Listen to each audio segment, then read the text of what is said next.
ఏమి స్టడీ కావాలంటే బోధ కావాలి, ఉపదేశం కావాలి. ఏంటి?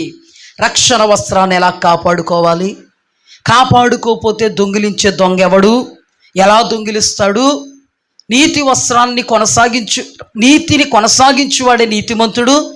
నీతి వస్త్రాన్ని కోల్పోకూడదంటే ఏం చేయాలి?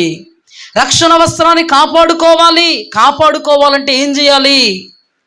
మరకలంటుకున్నాయి, ఉతుక్కోవాలంటే ఏం చేయాలి?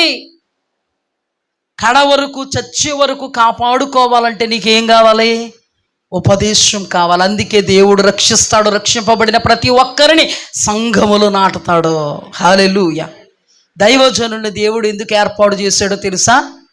ఇక్కడ ఈ సందర్భములో సాక్షాత్తు యేసుక్రీస్తు ప్రభువారు సమస్త జనులారా నా యొద్దకు రండి, నేను మీకు విశ్రాంతిని కలుగు చేస్తాను.